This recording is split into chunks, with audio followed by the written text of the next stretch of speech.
Everyone has one, but some are louder than others. I'm talking about that inner voice that you hear that says really demeaning things. Maybe you walk into a room and it says, I stick out like a sore thumb, I don't belong here. Or you walk by a mirror and it says, I look awful, I can't believe I wore this out in public. Or you're sitting in a meeting and you have something relevant and helpful to add, and it tells you, people are going to think that's so stupid, just stay quiet. If your inner critic is sabotaging you, stick around to learn why we have one in the first place and what we can do to quiet it when it's not being helpful. I'm Dr. Amanda Wetegrove-Romine, a licensed psychologist, and it's my life's mission to help women recover from the depression and anxiety that comes with being a perfectionist. I'm here to teach you simple, evidence-based strategies to keep perfectionism from sabotaging your life.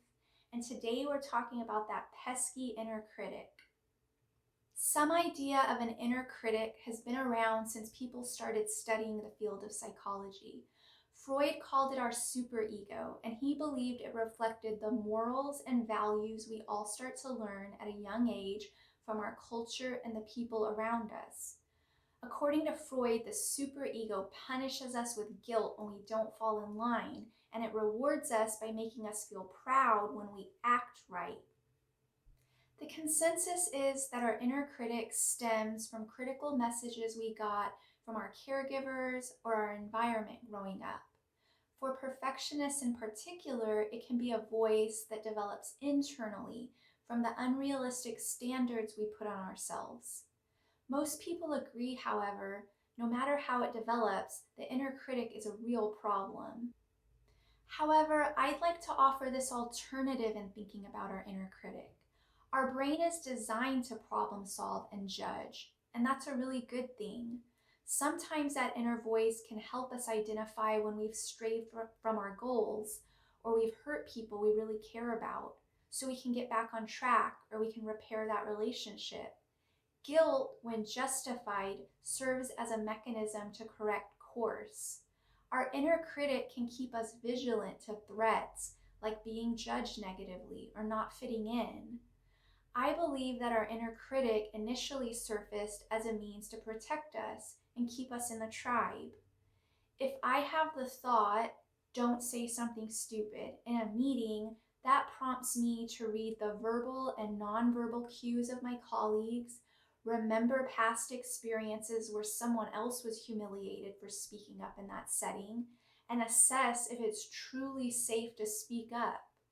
Our inner critic was designed to protect us. So let's talk about why an inner critic is a problem for perfectionists in particular.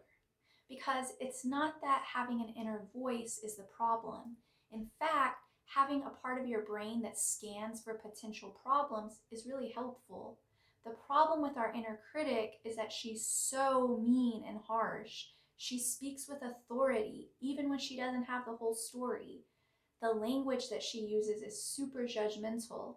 And because your inner critic is trying to keep you safe, she shuts down any potential chance that you might be kicked out of your tribe by being ridiculed or judged by others. So you don't take chances, you play small, you don't put yourself out there, and you never have the opportunity to grow. The inner critic is especially a problem for perfectionists because the standards your inner critic is holding you to are too high to achieve. There's literally 0% chance of you being perfect, but your inner critic is holding the bar at perfection. So she's going to berate and demean you every time you fall short. It reminds me of Charlie Brown in the football. Lucy is your inner critic, setting you up for failure every single time. So what can you do? Exposure to imperfection is critical for perfectionists. As an example, when I was working through my own perfectionism years ago, I forced myself to speak up in every single work meeting I attended. It forced my inner critic to lower the bar because she knew it couldn't be perfect. There was no way I could prepare for what I was going to say at every meeting. And when I didn't get negative feedback for voicing my opinion or offering a potential solution, My inner critic learned it was safe to speak up, so she didn't have to be so hypercritical as a way of trying to protect me from potential embarrassment.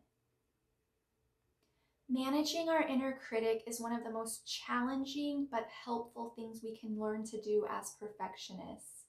This video is the first in a series that I'll be releasing on how to quiet your inner critic. So if you want to learn more about how to tell your inner critic to take a seat, don't forget to subscribe and hit the bell to get alerts about future videos. If you identify as a perfectionist, I hope that this short video helps you feel more normal about your inner critic. There's nothing more important for our emotional health than knowing that we're not alone. So many of us have perfectionistic tendencies, and these tendencies in and of themselves are not a problem.